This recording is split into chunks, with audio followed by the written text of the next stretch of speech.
Bueno, gracias. ¿Les parece que oremos? ¿Sí? Decimos, Señor, buenos días. Gracias por empezar este día, medio a las corridas. Ayúdanos a tener paz que provenga de vos. Danos la posibilidad de encontrarnos de alguna manera. Que este sea un tiempo que no solamente tenga como un cariz académico, sino que sea un tiempo de devoción. Que en este tiempo busquemos tu cara, busquemos tu rostro y tratemos de aprender cosas que realmente provengan de vos. Obviamente, Señor, como te lo pido otras veces, usame para ayudar a esta gente linda a reflexionar en vos, a pensar en tus cosas y a pensar en cómo servirte mejor, no solamente como un elemento metodológico, sino como un acto de adoración. Queremos servirte mejor porque queremos dar lo mejor para vos. Luego tu Espíritu se las arregla, como siempre, para hacer cosas maravillosas. Nosotros te pedimos que nos movilices a la fidelidad, a la obediencia y a la excelencia, como actos de adoración, Señor. En el nombre de Jesús. Amén y amén. Bueno, me pidieron que pensáramos cómo hacemos para entusiasmar a las generaciones actuales con el tema de la Biblia. Y entonces es un desafío mayúsculo. Cualquier cosa le pueden preguntar acá a Luis, el camarógrafo, cuánto sabe de la Biblia, que va a encargarse de desaprobar todo mi ministerio.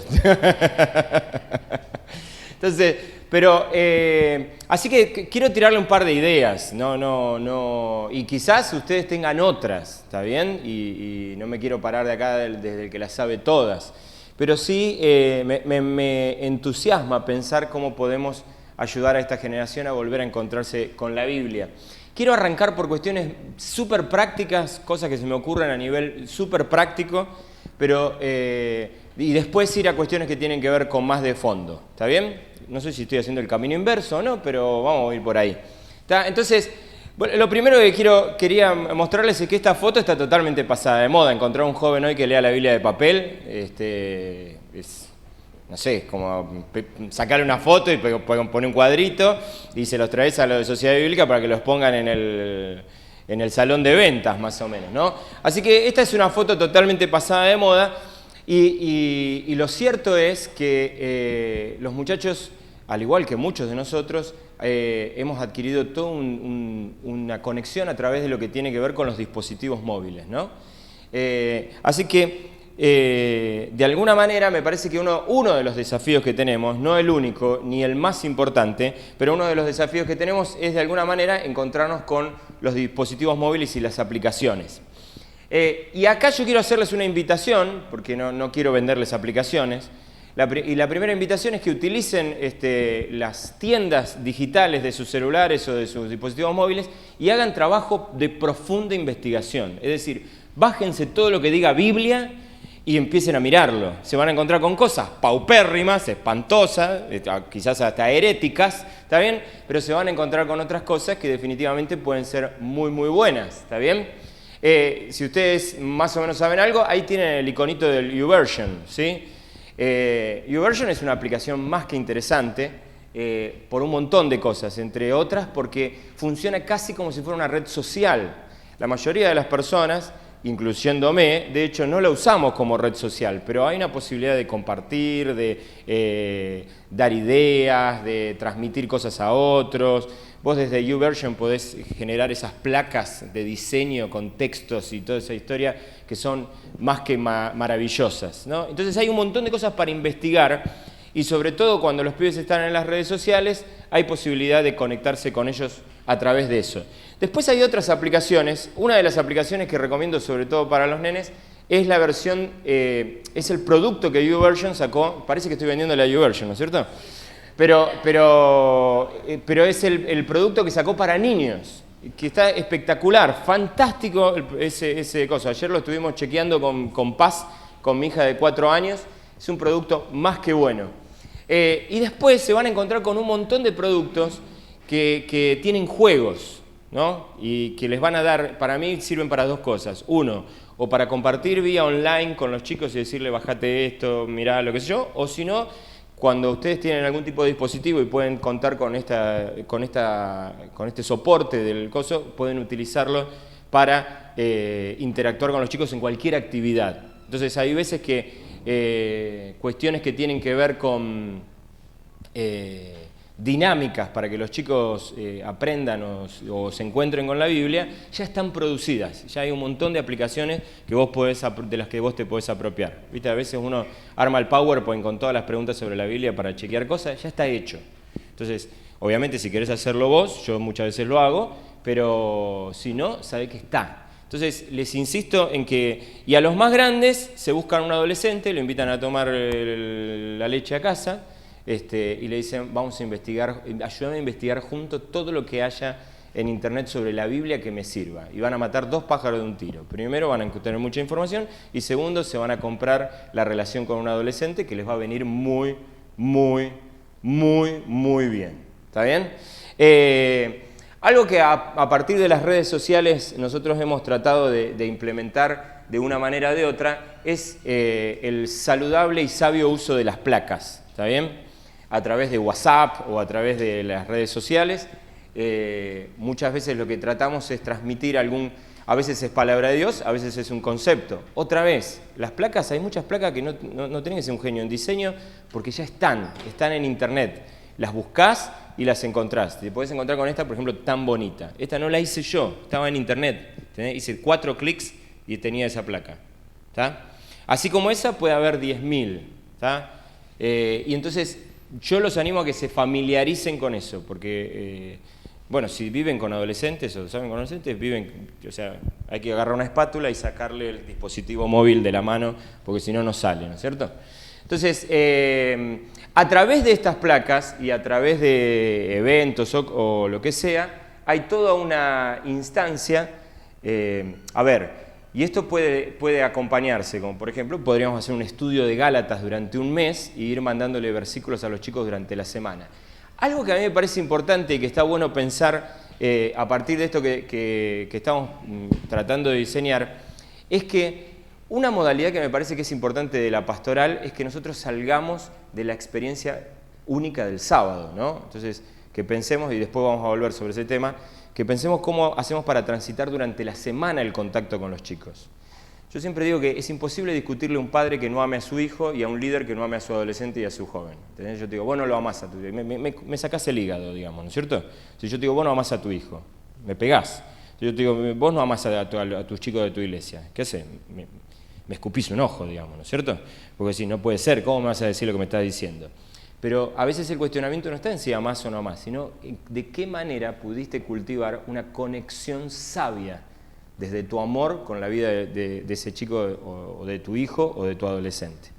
Y ese es el desafío, cómo hacemos conexión con una generación que a veces se mueve en otro carril distinto al nuestro, ¿no?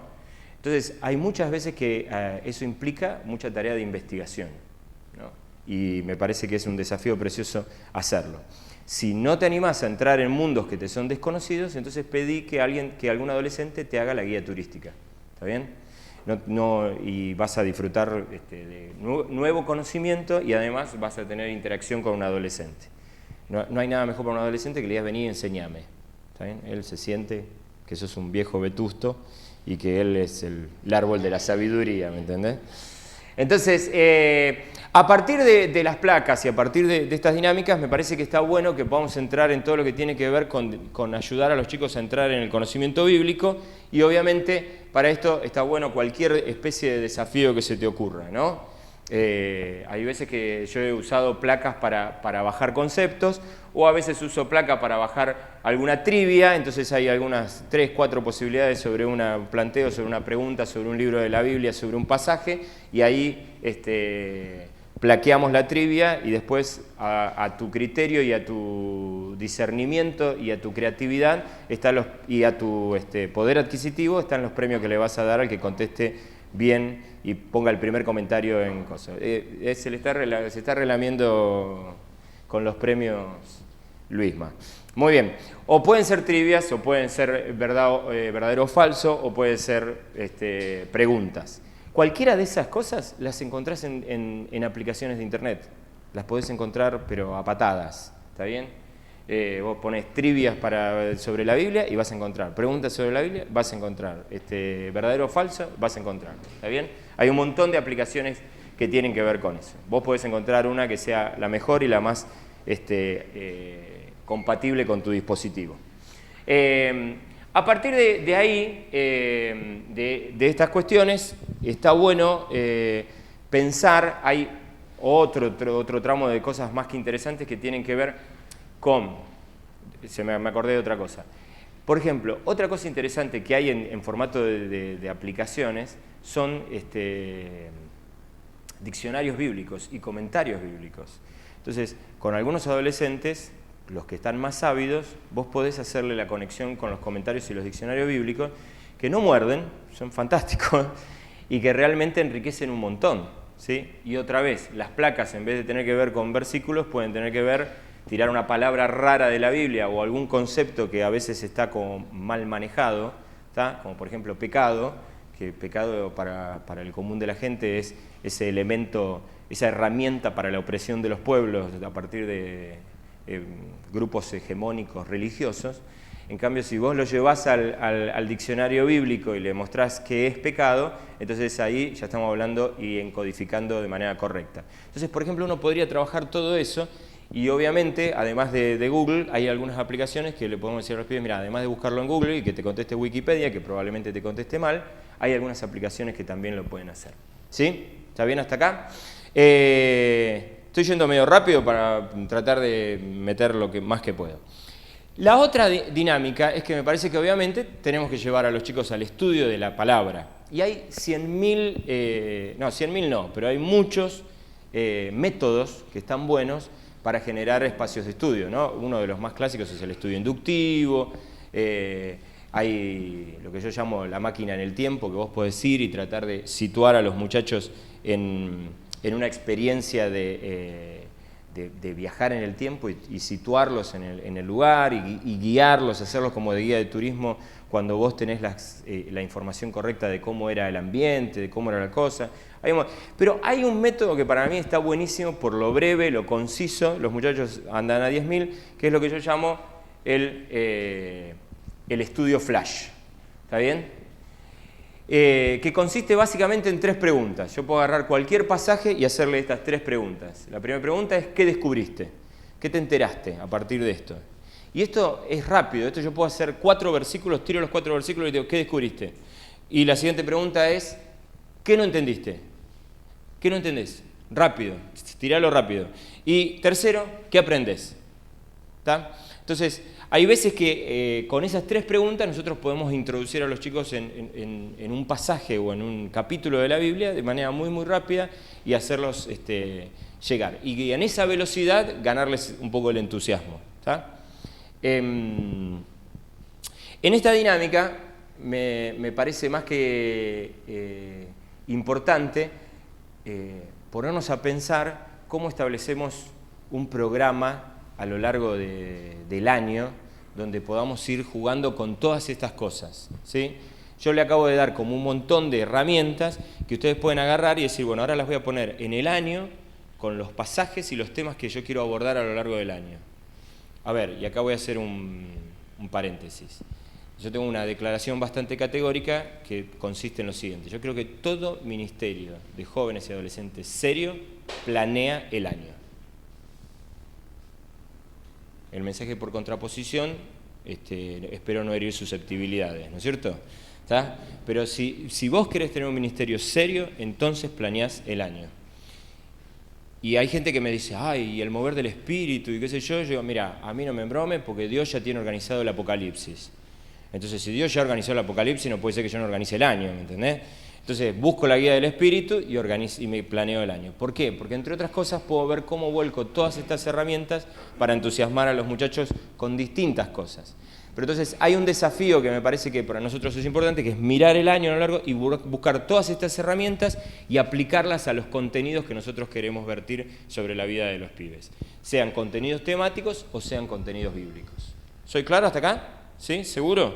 Voy así como a las apuraditas. Hasta acá cuestiones que tienen que ver con lo metodológico, ¿sí? Después, si quieren, cuando lleguemos a las preguntas podemos mirarlo. Ahora, A partir de todo esto que son herramientas y que ustedes pueden encontrar 100.000 más y encontrar 100.000 métodos más, me parece que hay cuestiones que tienen que ver de fondo. Dos cosas que se me vienen a la cabeza y que tienen que ver con la idea de cuestiones metodológicas. Una tiene que ver con cómo hago, yo creo que hay una alternativa para acercar a los chicos al papel, ¿sí? Si no, los chicos de Sociedad Bíblica me están a punto de matar en este mismo momento. Entonces, y creo que una de las posibilidades, algo que hacíamos mucho hace un tiempo atrás en la ciudad en la que yo soy originario, en Campana, hacíamos algo que siempre estoy ahí a punto de hacerlo ahora en mi experiencia en Buenas Nuevas, que es como si fuera una feria de la Biblia, ¿no? Como si fuera una exposición de la Biblia. Y llevarlos a los pibes a todas las posibilidades que uno tiene de acercamiento a la Biblia. Por ejemplo, podría haber tranquilamente un stand que recupere todo lo que tiene que ver con los recursos tecnológicos, pero podría haber otro stand con las Biblias de los abuelos de la iglesia, que la tienen toda subrayada y marcada y qué sé yo, y que los pibes vayan y se encuentren con, mirá, hay un tipo, mirá el tipo, el tiempo que le invertía a la Biblia. Y vos, atorrante, no tenés ni un versículo por mes, ¿me entendés? Mirá a este tipo cómo se sentaba y cómo buscaba y cómo trataba de desentrañar todo lo que podía. Mirá cómo está subrayado, marcado, etcétera, etcétera. Otra posibilidad para encontrarnos con distintas versiones de la Biblia, ¿sí? Otra vez, también en papel. Eso lo pueden encontrar en los dispositivos, pero también en papel. Otra posibilidad es encontrarse con todo lo que tiene que ver con esos, lo que yo llamo recursos satelitales a la Biblia, como un comentario bíblico, como un diccionario bíblico, y que haya como un stand que tiene que ver con eso. Y otra con todo lo que tiene que ver con recursos como las Biblias en formato de historieta, que hay varias versiones y hay varias posibilidades. Eso es una experiencia que para mí es... yo me acuerdo de cuando yo era pibe, porque eso lo hacíamos en Campana cuando yo era adolescente, para mí era realmente todo una experiencia fantástica, ¿no? Ahí en Campana me acuerdo que aparecían las Biblias en braille, aparecían todo ese tipo. Entonces vos te encontrabas con la palabra de Dios en todos sus formatos, en todas sus expresiones, en todos sus soportes. Entonces creo que ese es un recurso más que interesante. Y un recurso más que sí lo aplicamos y lo gastamos bastante en mi iglesia es imprimir la Biblia en grande, digamos, ¿no? El pasaje con el que yo quiero trabajar lo imprimo en tamaño enorme, tamaño gigante, lo tiramos al piso y entonces vos tenés 5 o 6 adolescentes marcando y subrayando el pasaje, dándole vuelta alrededor de un afiche, ¿no? Entonces a veces queremos abordar un tema y volcamos ahí el pasaje y todos ven y se pelean y discuten y aportan sobre lo que el pasaje dice sobre determinado tema, y eso ha sido algo que realmente ha sido inmensamente productivo con la vida de los pibes, y de hecho así de alguna manera también lo sacamos del encierro en el dispositivo. Así que bueno, déjenme ahora ir entonces a un concepto más fundamental o más a una cuestión más conceptual que me parece importante que tengamos en cuenta después de ver todos estos recursos. Hay un concepto o una idea sobre la que yo quisiera ayudarlos a pensar que tiene que ver con la función del liderazgo, ¿no? En lo personal yo creo que la palabra de Dios es una palabra para ser encarnada, ¿sí? A ver, déjenmelo plantear de esta manera. Nosotros tenemos voy a decir una herejía y después me voy a corregir, ¿está bien?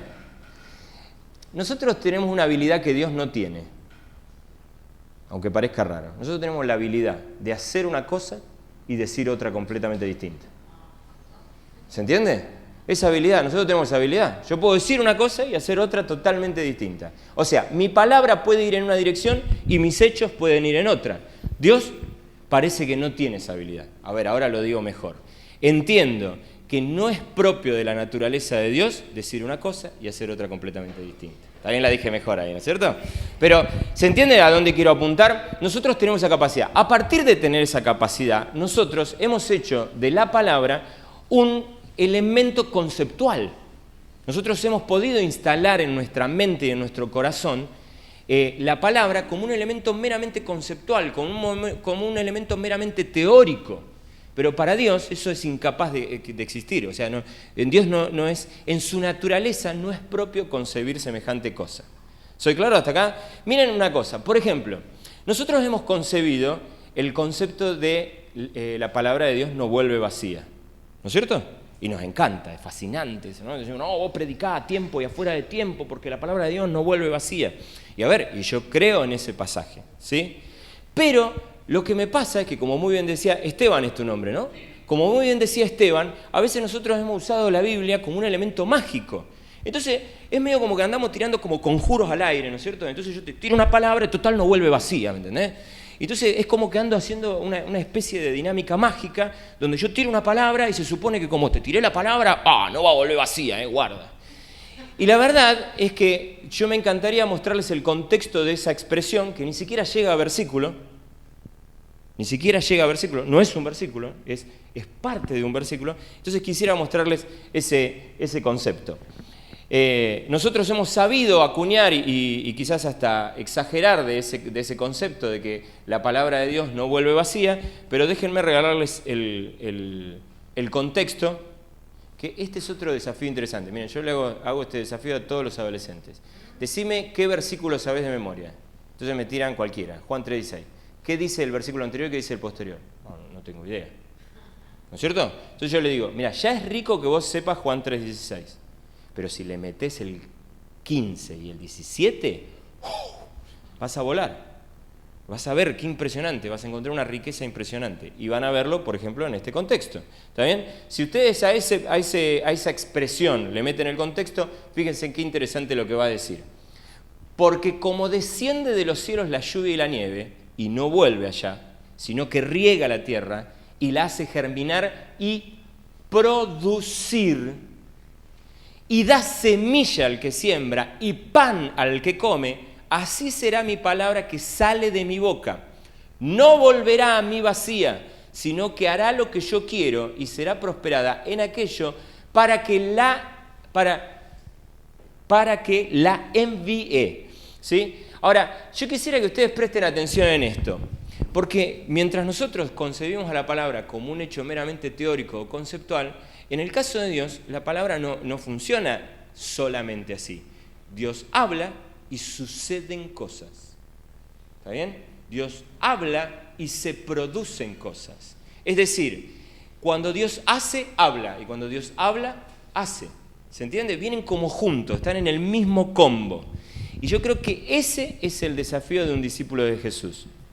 Que lo que yo digo tenga repercusiones en el hacer y lo que yo hago esté sustentado en lo que puedo decir. ¿Se entiende?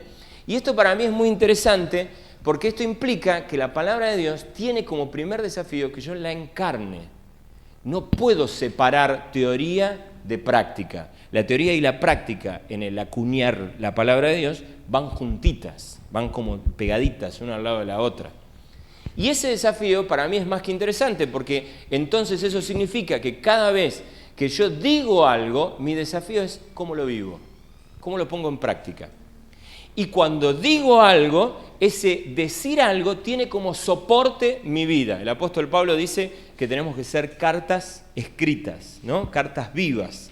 Y esas cartas vivas precisamente tienen que ver con esto, con que si yo te digo que hay que amar al prójimo, vos tendrías que encontrar en mí a alguien que ama al prójimo. ¿Está? Yo no puedo ir a mis adolescentes y enseñarles sobre el amor al prójimo y después hablarle mal del pastor de la iglesia. ¿No? No puedo ir y decirle a los chicos, miren, hay que amar al prójimo, y cuando mis chicos me ven relacionarme con mi esposa, ven que la trato con frialdad. ¿Soy claro en lo que estoy diciendo? Y ese para mí es el gran desafío. Y si hay algo, la palabra de Dios cobra verdadero poder, y no estoy desestimando el decir y el hablar la palabra de Dios, pero yo entiendo que la palabra de Dios fue concebida para ser encarnada. Cuando Dios envió la palabra, la envió para producir, no para generar simplemente una conceptualización intelectual. ¿Soy claro? Entonces, nosotros los evangélicos somos estamos primeros en el top 10 de los consumidores de palabra. Si no lo metemos en un libro, si no lo metemos en un sermón, lo metemos en la poesía en un CD y ahora lo estampamos en remeras. ¿Está bien? ¿No es cierto? Pero el desafío que nosotros tenemos, y no está mal, todo eso está buenísimo, ¿no? Bueno, sí, con una especie de marketing, pero tenemos que poner mensaje, tenemos que establecer, y todo eso va en el código de la palabra hablada o escrita. Pero la verdad es que el desafío que Dios nos da es completamente distinto. Lo que yo digo se tiene que ver en mi vida. Obviamente esto, si ustedes se parecen un poquito a mí, puede causar bastante estrés, ¿no? Porque uno empieza a ver que tiene varias falencias, qué sé yo, entonces uno dice, ¿qué? No predico hasta que lo pueda aplicar. No estoy diciendo eso, pero sí estoy diciendo que las personas deberían ver en mí un obstinado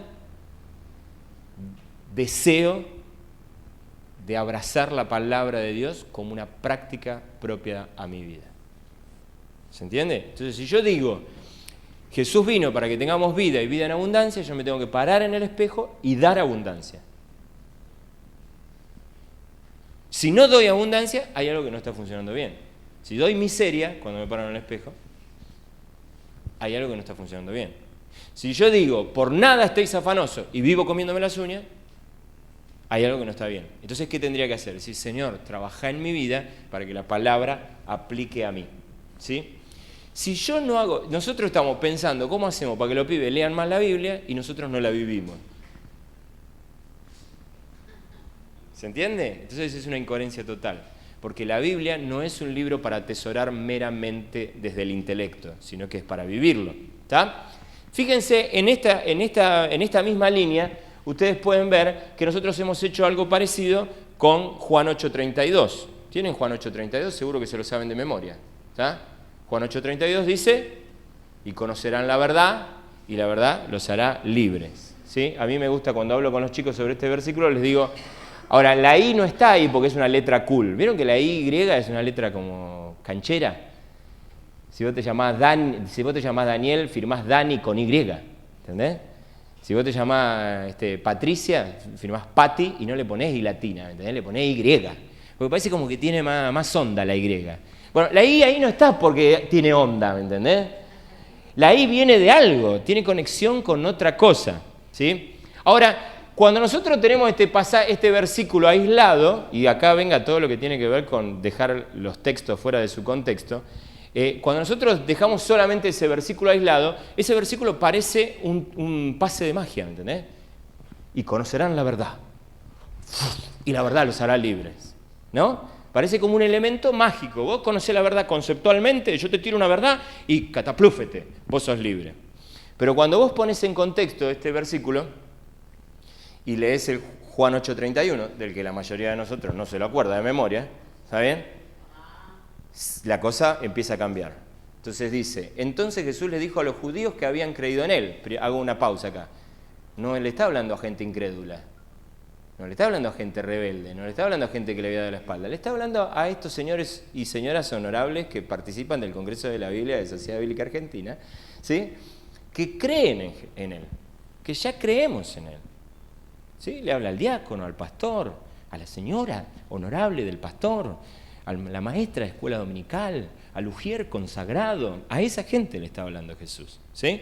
Y dice, si ustedes permanecen en mi palabra, serán verdaderamente mis discípulos. Y obviamente aquí yo entiendo que hay un elemento fundamental. El hecho de que yo haya creído en Jesús no me da garantías de ser su discípulo, ¿sí?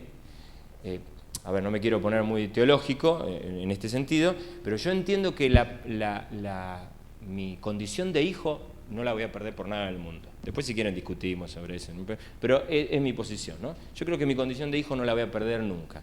Yo creo que una vez que Dios me adoptó, me llevó a vivir a su casa, me peinó todo. Cuando yo me porto mal, no me lleva al orfanatorio de nuevo, me dice, che, te vuelvo a traer el crío que hasta que no me lo corrijas no te lo saco de nuevo de acá, ¿no? Entonces Dios me adopta y me adopta. Mi hijo Franco es maravilloso, es mi hijo. Es terrible, sigue siendo mi hijo. ¿Saben? Se porta bárbaro, es mi hijo. No se porta bien, sigue siendo mi hijo. Sin embargo, el ser discípulo requiere de otra cosa. Requiere de que yo tenga ganas de aprender, tenga ganas de permanecer en su palabra. Aparentemente no alcanza con solo creer, tengo que permanecer en su palabra. La Nueva Versión Internacional dice, si permanecen fieles a mis enseñanzas, ¿no? Este concepto de la fidelidad, de mantener en el tiempo. Permanecer en la palabra no es solamente acuñar el concepto y atesorarlo en mi intelecto. Permanecer en la palabra implica que acuño el concepto, lo atesoro en mi cabeza, lo proceso con mi corazón y lo llevo a una práctica concreta. ¿Cuánto tiempo? Todo el tiempo que sea posible. ¿Frente a qué circunstancias? Frente a todas las circunstancias que puedan venir. Eso es fidelidad, ¿no? ¿Se entiende? Yo siempre cuando hablo del concepto de fidelidad digo lo siguiente. Fidelidad se sostiene en el tiempo y frente a cualquier circunstancia. Yo no le puedo decir a mi esposa, te voy a ser fiel 2 días. Mi esposa me agarra patada, ¿me entendés? Y tiene toda la razón del mundo. Acá la señora asiente, ¿ves? Se ve que por ahí habrá pasado con alguna experiencia así, acompañando a su esposo.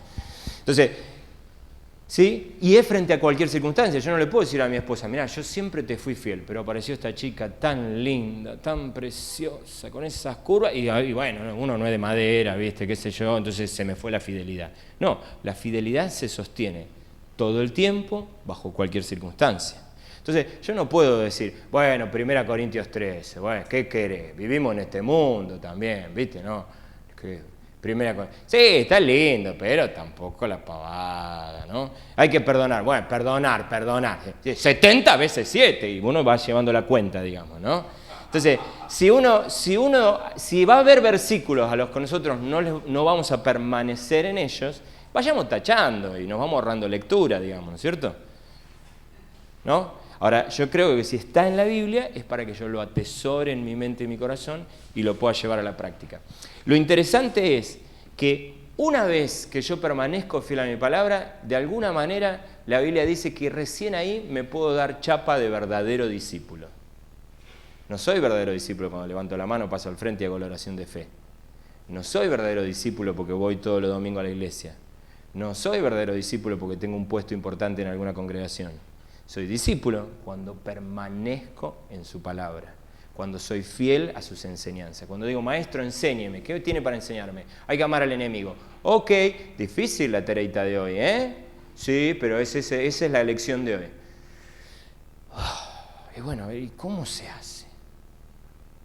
¿Cuál es la lección? 1 Corintios 13. El amor todo lo espera, todo lo soporta, todo lo sufre, todo. Sí, todo. Bueno, me cuesta, pero vamos a intentar hacerlo, porque ese es el norte. El maestro enseña y a mí ¿qué me toca hacer? Aprender. Cuando yo no quiero aprender del maestro, renuncio a mi condición de discípulo. Ahora, una vez que yo soy verdaderamente su discípulo, entonces dice que hay un efecto, y ese efecto es que conocemos la verdad. ¿Sí? Cuando yo soy su verdadero su discípulo y permanezco en la palabra, empiezo a ver cómo la palabra es realmente viva y... Acá tenían que decírmelo a coro y a los gritos, porque viva y eficaz. Eficaz. ¿Qué significa eficaz? Sirve para la vida. Entonces, cuando yo permanezco en esa fidelidad y sigo las enseñanzas del maestro y pongo en práctica la palabra de Dios, digo, che, sirve. Está buenísimo esto. A ver, la respuesta amable calma el enojo. A ver, pongámoslo en práctica. ¡Epa! Lo pongo en práctica y me sirve. Miramos, perdoná al que te ofende. ¡Wow! Lo pongo en práctica y sirve. Mirá, estoy más liviano, más tranquilo, más libre. Me saqué un peso de encima. Hay que amar al enemigo. ¿Cómo voy a amar al enemigo? ¿No? Y después uno ve que ama al enemigo y la cosa es distinta, ¿no es cierto? Y es libre, verdaderamente libre. Cuando uno experimenta la verdad, cuando uno conoce la verdad, no solamente como un hecho meramente conceptual, sino como una experiencia de vida, se apropia de la verdad, entonces ahí la Biblia dice que vos empezás a experimentar la verdadera libertad. ¿Soy claro en lo que estoy diciendo? Ahora, ¿por qué digo todo esto? Porque una de las cosas que me parece interesante es que esta idea a mí me hace acuñar un pensamiento, y es el siguiente, que hay una relación directamente proporcional entre mis posibilidades de libertad y mi condición de discípulo. ¿Me siguieron? Más discípulo, más libre. Menos discípulo, menos libre. ¿sí? Y en el marco de que esto lo que nos muestra es que definitivamente Jesús nos anima no a vivir un hecho mágico, sino a encarar un proceso. Y ese proceso tiene que ver con creer en Él y creerle a Él para permanecer en su palabra, entonces convertirme en un verdadero discípulo, entonces conocer la verdad y entonces ser libre, ¿no? Ese proceso es un proceso que a mí me genera un doble desafío. Mi primer desafío es devocional. Yo digo, maestro, enséñeme. Quiero aprender de tu palabra. Cuando voy a la Biblia, no voy a la Biblia por un mandato religioso, no voy por un dogma. Voy a la Biblia porque me quiero sentar con el maestro a tomarme unos mates, un café con leche, una Coca-Cola dietética. Digo dietética porque el maestro te va a decir cuida el templo. Por eso digo dietética, ¿está bien? Entonces es una contradicción, ¿me entendés? Tomar una Coca-Cola con un montón de azúcar a los pies del maestro. El maestro dice, ¿qué está tomando? Coca-Cola azucarada. ¿Qué está haciendo, cacho? ¿Se entiende? Pero ahí me siento con el maestro. Y entonces, ¿qué digo? Enséñame. Cuando me acerco a las Escrituras y cuando animo a mis muchachos a que se acerquen a la Escritura, no es una condición dogmática, no es una imposición dogmática, es acércate al maestro. ¿Por qué te tenés que acercar al maestro? Porque él te tiene que enseñar. ¿Por qué te tiene que enseñar? Porque vos tenés que permanecer en su palabra. ¿Por qué tenés que permanecer en su palabra? Porque tenés que convertirte en su discípulo. ¿Por qué tenés que convertirte en tu discípulo? Porque tenés que conocer la verdad. ¿Por qué tenés que conocer la verdad? Porque si no sos un esclavo de miércoles, campeón. ¿Se entiende? Está en juego tu libertad, nada más ni nada menos. Ahora, eso para mí primeramente es un desafío devocional, es para mi vida. ¿Por qué me acerco a la palabra de Dios? Porque está en juego mi libertad. Si yo soy ignorante de la palabra de Dios, soy ignorante de sus enseñanzas, si yo no las pongo en práctica, si yo no las encarno, está en juego mi libertad, nada más ni nada menos. Entonces, primeramente tengo un desafío devocional. El otro desafío es ministerial. ¿Por qué he entregado mi vida a discipular a adolescentes y jóvenes? Porque quiero ser socio de Dios por su libertad. Si hay algo que me enoja soberanamente y me pone muy, muy rabioso, es ver adolescentes esclavos. Es más, es ver personas esclavas. Ahora que me toca a veces trabajar más con adultos y la gente me cuenta sus relatos de 25, 30, 35, 40, 45, 50 años de esclavitud, me sale decirle, ¿por qué no empezás a permanecer en su palabra, cachito? ¿No? Entonces, ¿por qué te animo a que te encuentres con la palabra de Dios? ¿Porque es una imposición religiosa? No, porque en la palabra de Dios hay la posibilidad de que vos aprendas del maestro y seas verdaderamente libre. Entonces, ese es mi desafío ministerial. Yo quiero acercarme a los chicos y decirle, muchachos, vamos a crecer en conocimiento de lo que el maestro tiene para decirnos, ¿sí? Y obviamente ahí la Biblia juega un papel importante. Entrale por donde vos quieras, pero por favor, entrale, ¿sí? Cuando decía esto se me ocurrió otro recurso más, que obviamente está para chequearlo, pero también está para apropiarse. Mi hijo consume youtubers a lo loco, ¿sí? Hay youtubers que están tirando cosas en las redes que provienen de la palabra de Dios y que tienen que ver con conceptos. Obviamente uno teológicamente lo puede mirar así, qué sé yo, pero no te preocupes tanto por eso. Después de que el flaquito, tu hijita, tu hijito, tu adolescente mire ese youtuber, propone la charla y le harás las correcciones teológicas que vos quieras. Pero para esto, cuando te quieres acordar, él ya fue introducido a un concepto bíblico que probablemente le remueva cosas. ¿Está bien? Si vos estás esperando que todos los youtubers sean Piper,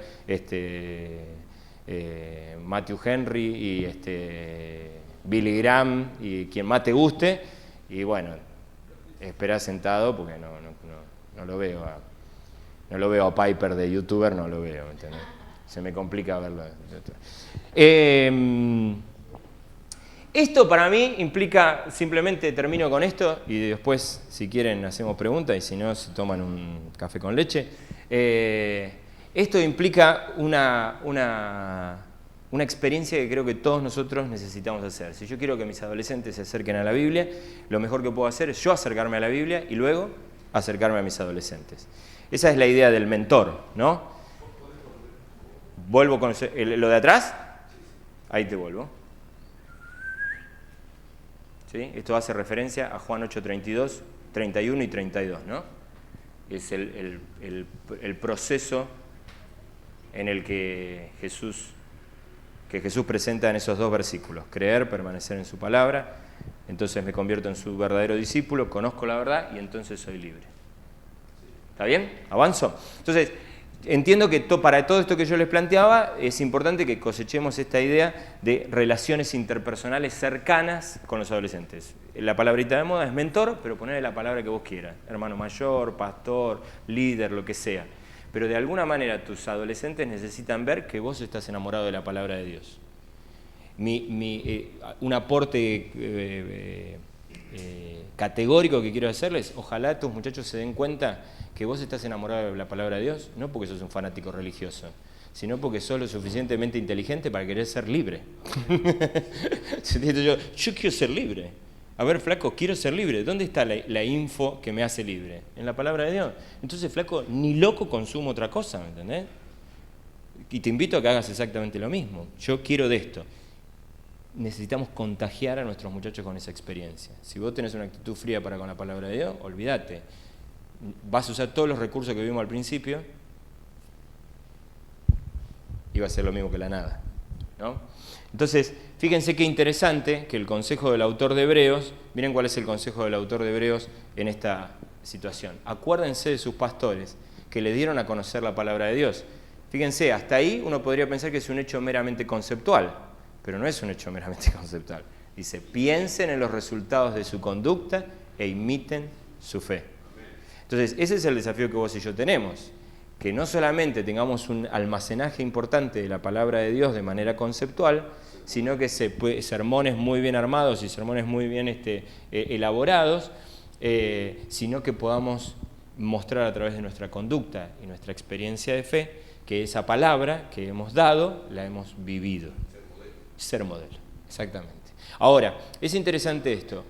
Para ser modelo no solo alcanza con vivir bien. Yo siempre digo que hay dos instancias. La primera es cuidar tu vida. ¿Sí?